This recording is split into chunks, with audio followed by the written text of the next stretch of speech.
Welcome to Virtual Lunch in the Exhibit Marketers Café. I am Marlis Arnold, your host, and I am so looking forward to our conversation today. I see we already have somebody tuning in. We have Silvana here who says she's also looking forward to it. We'll have a very interesting topic, and it's going to be fascinating. I'm actually really I look forward to Virtual Lunch all the time, but some of the topics I think are really incredibly fascinating, and today is going to be one of those. So go ahead and put your introduction in the comments, whatever platform you're on. If you are a first-time guest here with us, welcome. If you are one of our regulars, welcome back. So it's always good to have people here joining us live. I know you may also be watching on the replay. And then for the last part of the session, some people listen on the Trade Show Insights podcast as well. So we've just got people from everywhere. So we're going to go ahead and jump in and get started. I've got some links to share like I always do. Our first link is from Cadbury, the chocolate company.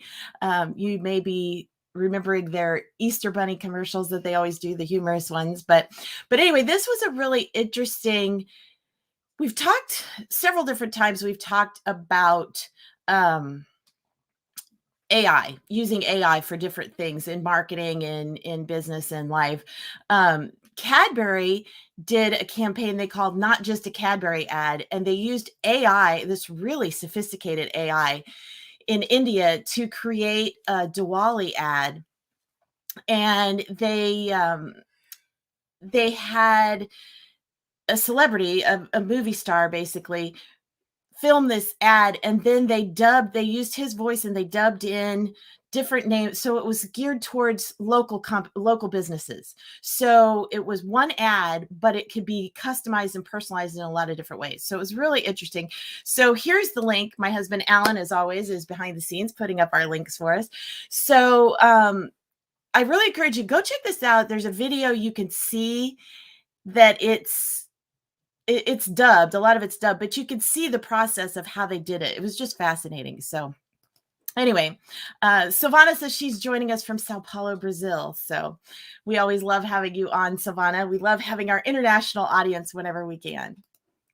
And Terry is here. It's her first time. Good to you that you finally made it, Terry. I know that we've been talking about it for a while, so glad that you were able to hop on with us today.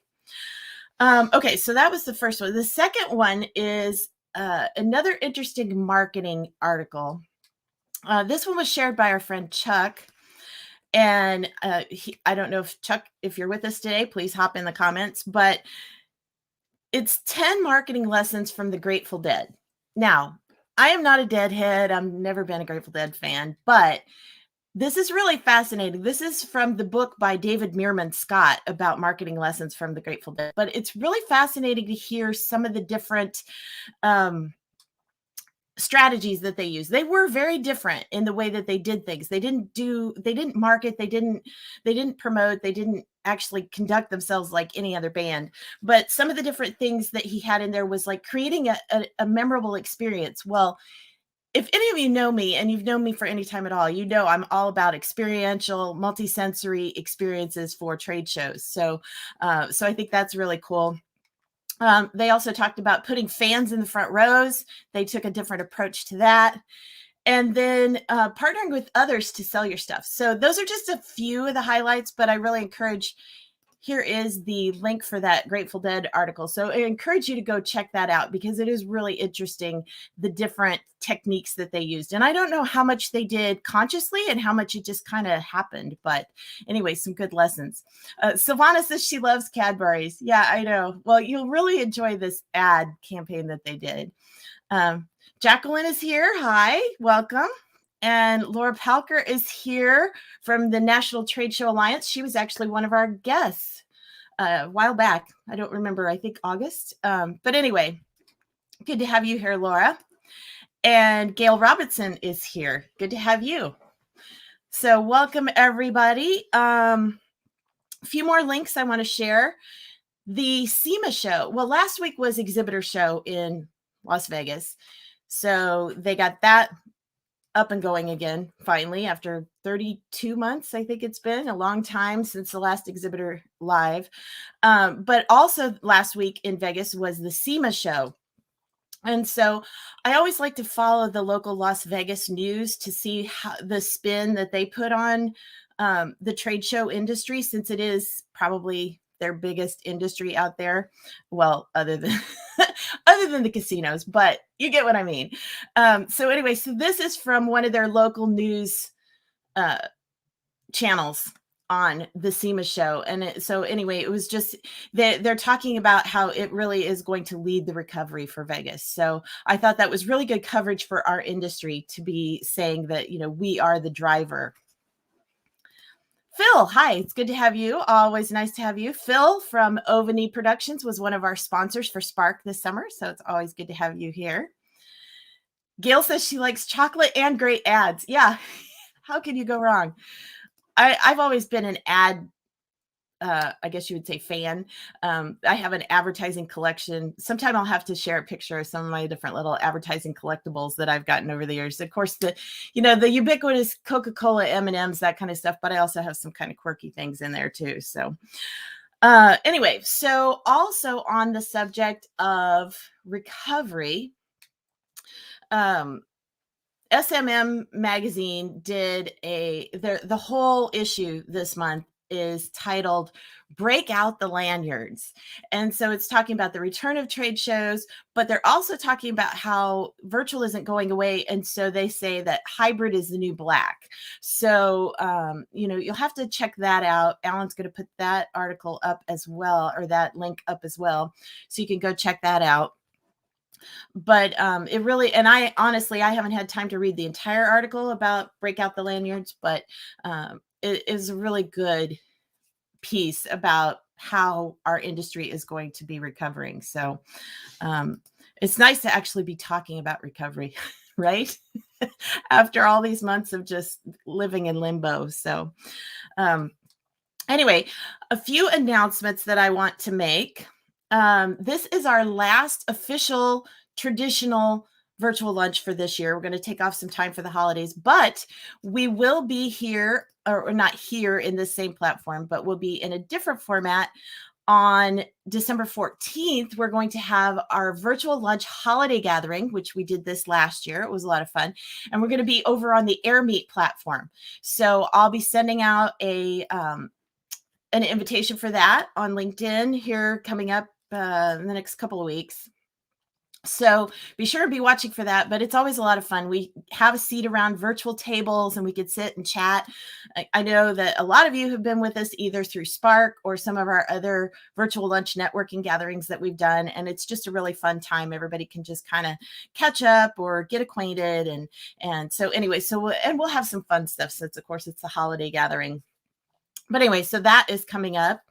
I also want to share that I do all these virtual lunches for free. I don't charge any kind of admission, but I do have there's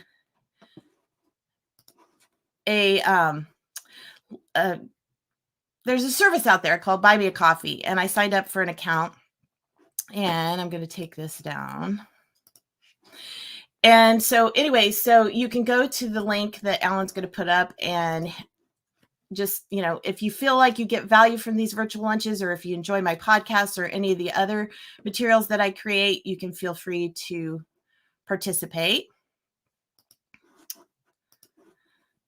All right. Switching tabs over here. So it's always interesting being producer and host. Oh, and then our Exhibit Marketers Cafe community. So I will switch over, and the cafe community, you may already be a member of the community, but if you're not, it is also free. There will be paid memberships coming, but the basic membership to the community is free. I have a lot of other materials up there. I have replays from last year's virtual event Trailblazer Summit. I've got some other different PDFs and different things in there. So here is the link for that. It's just exhibitmarketerscafe.com/community. So you can join us there. And then I also want to share Next year, 2022, will be the 20th anniversary of my first book, Build a Better Trade Show Image. So I am currently working on a revised version of this. So that'll be coming out next year, an updated edition. But because I had to show, it actually was translated into Chinese as well. So there you go. The two versions of Build a Better Trade Show Image. But anyway, so be watching for that. If you have some great case study examples or something that you'd like me to possibly consider adding to the new edition, be sure and contact me about that, because I'm looking for a few new examples to put in there. Let's see. I'm looking through my list here to see if I've covered everything. Oh, the only other thing was, as far as next year's virtual lunches, if there's a speaker or a topic that you would like to see me do, just reach out to me in whatever social media platform of your choice and let me know if there's something that you'd like to see as an episode coming up in the new year. So I think that is everything that I had. So I am going to bring on our guest for today and introduce her. I actually heard Nancy interviewed on my friend Ruth Stevens' podcast, which some of you may remember Ruth. She was one of our virtual lunch guests last year. But when I heard Nancy interviewed earlier this year, I thought it was just fascinating what she had to share. And so I reached out to her and asked her to be a guest on Virtual Lunch. So she's here with us today. I'd like to give you a quick little introduction to her. Getting people to take action is what Nancy's all about. Her specialty is blending best of breed creative with decision science to prompt response.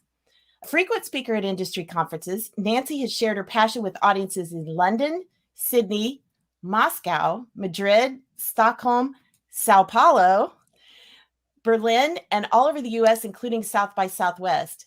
And I happen to know that a few weeks ago, she actually spoke in the middle of a bomb cyclone with a broken ankle. So she is definitely a speaking pro.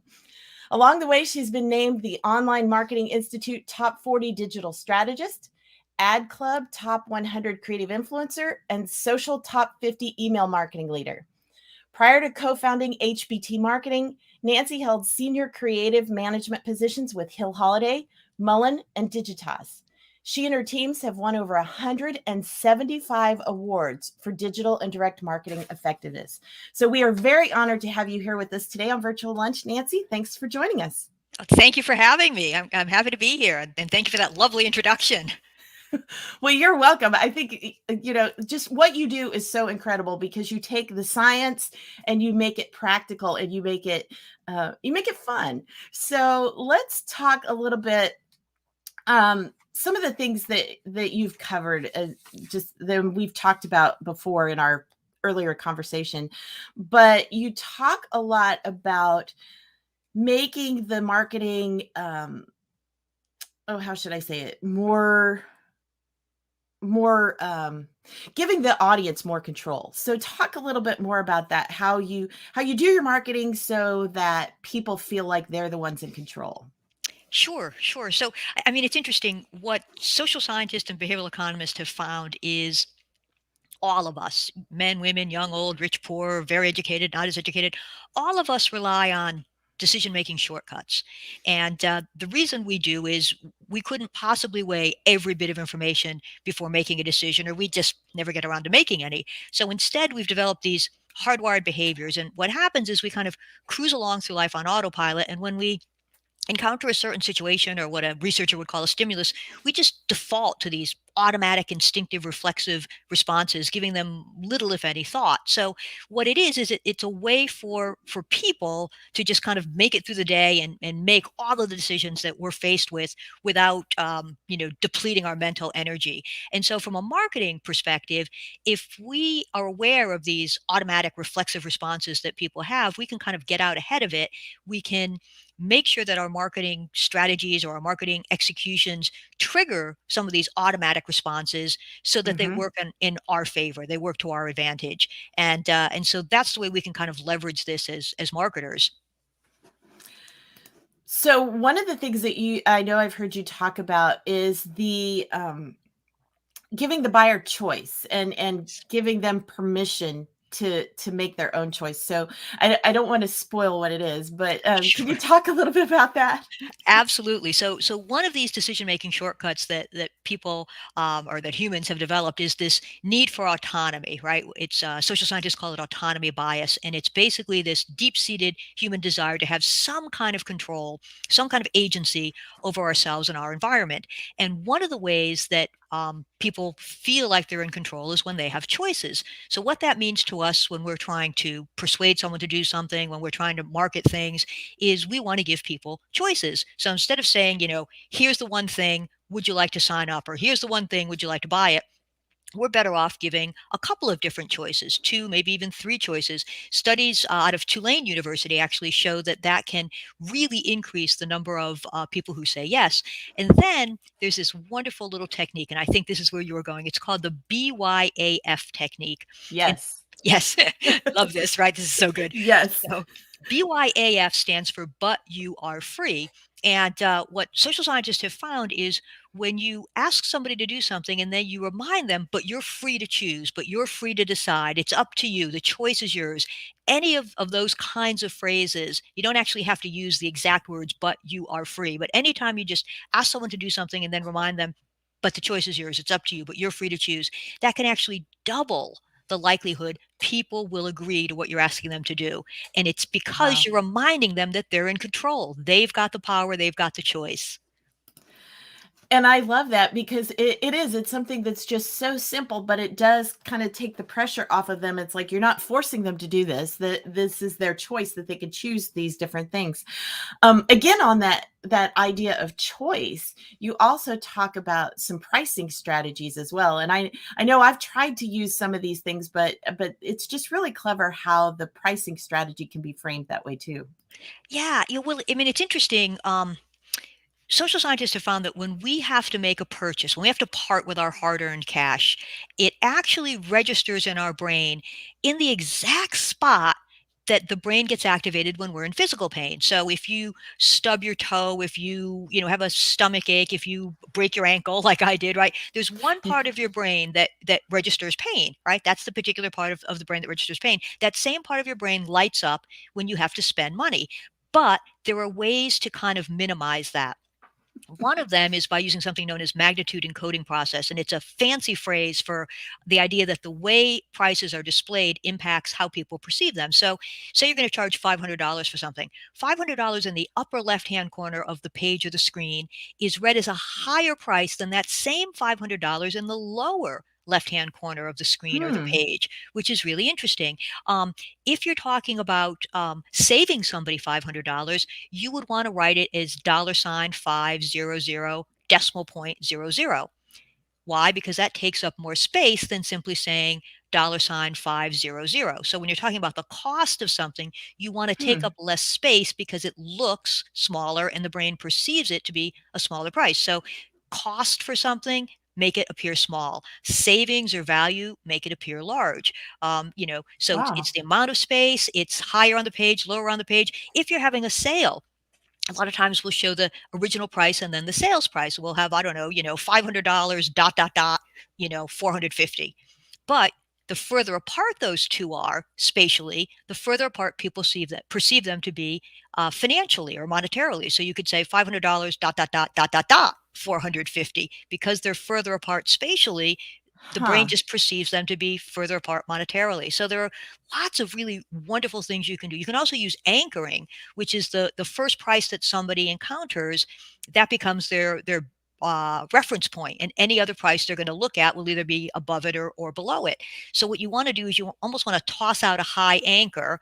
You might expect to pay $500 for this, but to get into our exhibit space, it's only $450. So that $450 seems like a bargain because you already anchored the $500 by saying, well, you might expect to pay 500.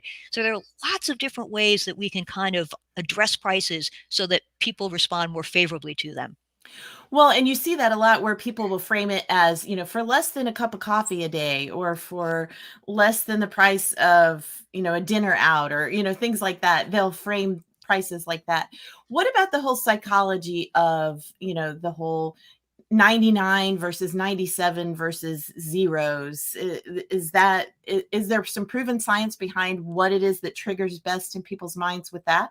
Yeah, there's actually something known as charm pricing. And charm prices are prices that end in 99, and it could be 99 cents, or it could be, or actually, I should say they're prices that end in nine. So it could be 99 cents, or it could be $49. But the Mm-hmm. human brain is so used to that nine representing a good deal that when we see it, we don't exert a lot of mental effort. We just go, oh, yeah, that's going to be a good price. And there were a couple of researchers at MIT, Massachusetts Institute of Technology, and they ran a study, and they took this article of women's clothing and they offered it separately at I think it was like $39, $37, and $34. And all things being equal, what they found was it sold best at 39, even though that wasn't the cheapest price. But when people saw that nine, it just seemed like, oh, that's a good buy. So when you Hmm. can take advantage of charm pricing, so whether it's the 99 cents or anything ending in nine, that can be a really good thing. There are some studies that show that round numbers do better than exact numbers. And as you start to tease those apart, what you find is round numbers are easier to process. So for like a luxury product or a indulgent product, just go with a round number. It's $100, because it's easier for the brain to process. It feels right. But if you're talking about something that's more of a practical purchase, you might want to be more exact. It's actually $94.32. And the reason for that is the specificity equals credibility. So if you're making a rational purchase, if you've got to buy, plumbing for your house, or a tool or something that's not an indulgent purchase but that's more of a rational practical one, you want that specificity because it's more believable. It is funny how some people really take that whole, pricing model to the extreme. Alan and I like to watch Escape to the Country. I don't know if you've ever seen it, but it's a British show where they're looking at real estate in three Mm. different properties. And so sometimes I always have to laugh. It's like, their budget is say $500,000, but the property will be priced at 499,950 or 995. It's like, really, just say 500. I mean, it sounds so silly when they put it in that kind of a, massive context, but Yeah, yeah. Well, you know what's funny is, I mean, you're watching it, and so you have a different perspective, and you're like, "Oh, come on," like, "Come on." But in the moment, what happens is something known as the left digit effect. So even if it's, I don't know, 5 million, and they cut it down to 4,999, the first digit on the left, which is the first one that you see, you look at that and you're like, "Oh, it's only in the $4 million range, not the $5 million range." yeah, It's crazy, but that's what happens, in our heads when we're making these decisions quickly. It goes from being in the 5 million range to the 4 million range, and so even if it's $1 difference, we're like, oh no, it's in the four yeah. million range. But that's what's so funny. You're talking $500,000 and it's like $5 different. It's like, oh wow, what a savings. So, talking about, especially when we get into the trade show realm, for offering a special in our booth, talk a little bit about bundling and how we can put a bundle together and make that sound more intriguing to the audience.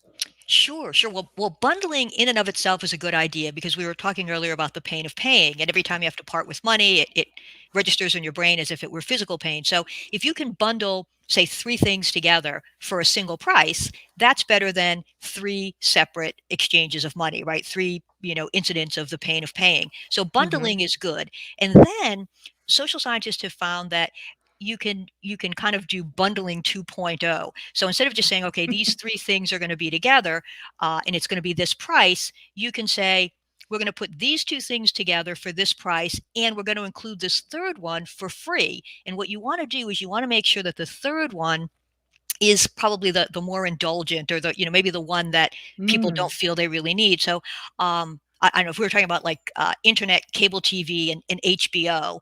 You could say, okay, you're going to get internet, cable TV, and HBO for $50 a month.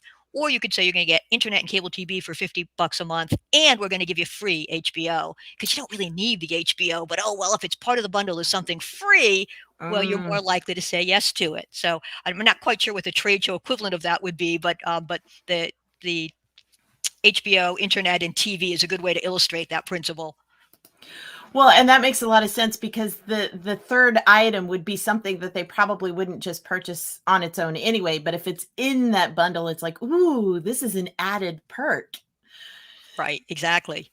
So, kind of shifting gears a little bit, talking about naming, and I know there's a whole strategy on how you name things, but what are some of the tips and tricks from the science perspective, the psychology perspective of naming things so that people are more excited or more likely to take advantage of it? Sure. So there's a couple of things. There's something called labeling, and when you label a person as part of a particular group, even if they didn't think of themselves as part of that group, they start to respond that way, right? So that's one way to use labeling to kind of say, all right, you maybe never thought of yourself in this way, but actually you are a, you know, an avid entertainment influencer, so therefore you should think of yourself that way. The other thing you can do is, if you know what somebody is interested in, you can label your product or your service so that it's going to kind of mirror their interests. So maybe you're dealing with somebody and you know that they're really eco conscious, right? They're really environmentally Mm, conscious, they're really green. So maybe you want to label your proposal the seen as green proposal, because of that name, it's going to mirror what their interests are, and people are going to be more, mhm, more open to it. They're going to be more likely to embrace it. The other thing you can do is you can take advantage of alliteration, which is a series of words that begin with the same letter. It goes back to, I don't know what, when we were kids, it was I'm not going to do this. She sells seashells by the seashore, right? yeah. So series of words that begin together. But if you can maybe introduce your rapid response service. So you've got the two R's together, or your Mhm, custom calling coalition. But putting things together that begin with the same letter is also a good thing to do. And then you could also use rhymes. Maybe as you're developing a tagline, maybe as you're naming a product, maybe as you're naming a service, or maybe even as you're writing your email subject line. But rhymes have very interesting effects from a behavioral science perspective, because when people read something that rhymes, it's easier to process, and as a result, it feels right. And when something mhm. feels right, we believe it's right. So not only is a rhyming phrase more memorable, but it's also something that people have a tendency to accept at face value, more so than a similar phrase that says the same thing but doesn't rhyme. Well, that makes sense because that again goes back to when we're kids and we read all these picture books that rhyme. It just kind of like it clicks for us in our brains. Um, one other thing I do want to cover, and there's so many things, we may have to have you back for another episode. But one of the other things I want to talk about is appealing to fairness and leveling the playing field. I thought that was really fascinating how you talk about that. Yeah. So what's interesting is uh, social scientists have identified something known as inequity aversion. Basically, what it means is human beings are kind of hardwired to appreciate fairness. And when we see an incident where something isn't fair, where there's an inequity, we actually respond against it. We don't like that. We prefer things to be fair. And um, the researchers actually ran an experiment where they said, all right, here's a sum of money. So Nancy, you've got $100 and you have to divide it with Marlis, and you can divide it any way you want, but she has to agree, or neither one of you get the money. So, I could be a good sport and say, okay, I got 50 bucks, I got $100 here. What do you say? 50-50, right? That should be good. But I could also say, it's my money. I'm going to keep 90 of it and I'm going to give you 10. But you would probably say Nancy, no. Yeah. Nancy, I'm going to pause you right there because you froze and you got garbled all of a sudden. So I'm going to try again. And so when we edit this for the podcast, we'll try to just splice this back together. But talk again about appealing to the sense of fairness and leveling the playing field. Sure. So, people have this human innate desire to see fairness, and we react against inequity. So we like things to be fair, and when things aren't fair, it bothers us, and that can influence our purchasing decisions. Researchers ran this experiment where they gave one person a certain amount of money. So maybe they gave me $100 and they said, Nancy, you have to divide that $100 with Marlis, and she has to agree to the way you divide it. And if she does, you both get the money. And if she doesn't, neither of you get any money. So I could be a Mm, good sport and say, well, we're each going to get 50 bucks. Or I could say, well, you know what? The money is mine. I'm going to take 90. I'm going to give you 10. You have nothing, Marlis, right now. I'm going to give you 10. You should say yes to that. But the researchers found that anything less than like a 50-50 or a 60-40 split usually got rejected, even though just taking the $10, you'd be $10 ahead of where you are right now. The right. idea that you took 10 and I kept 90, you'd rather forego the 10 then let me have the 90 because it's not fair. So we as human beings, we appreciate fairness, we want fairness. And so as marketers, there are things that we can do about that. You can say, hey, look, in some situations, the best spots are given to, the people who are willing to spend a little more extra money, but we're making this available to everybody, first come, first served. So that, well, that seems a little bit fairer than, other Mhm. places where they might be kind of greasing the skids, or you have to know somebody to get the prime spot on the exhibit floor, or the prime spot as a keynoter, and they're saying, no, we're doing it based on first come, first served, or we're doing it based on last year's speaker reviews. So there's this need people have for fairness. And, in marketing, we can make that work for us. Well, I think that's a really good point because it is true that the people do feel like that, I think people genuinely understand if everybody can't be completely equal, but just feeling like they're getting their equal share, I think makes so much difference. So we're going to have in the links, we've got a link to that original podcast I mentioned with Ruth Stevens that Nancy did. We've also got a link to an article on Content Marketing Institute, I believe it was. And then, Nancy, how can people best get a hold of you? Oh, well, I'm everywhere. You can find me on LinkedIn. You can find me on Twitter at Harhut. You can find me on Facebook, and you're welcome to go to the website of the marketing agency that I co-founded. We specialize in best practices and adding behavioral science, and you can find that at hbtmktg.com. So it's HBT, Human Behavior Triggers, HBT, and then MKTG, which just is short for marketing. And if you want to connect with me there, or if you just want to check out some of the resources that we have posted, articles, interviews, it's a great place to go. So I'd love to hear from people, and I'd love to connect in social.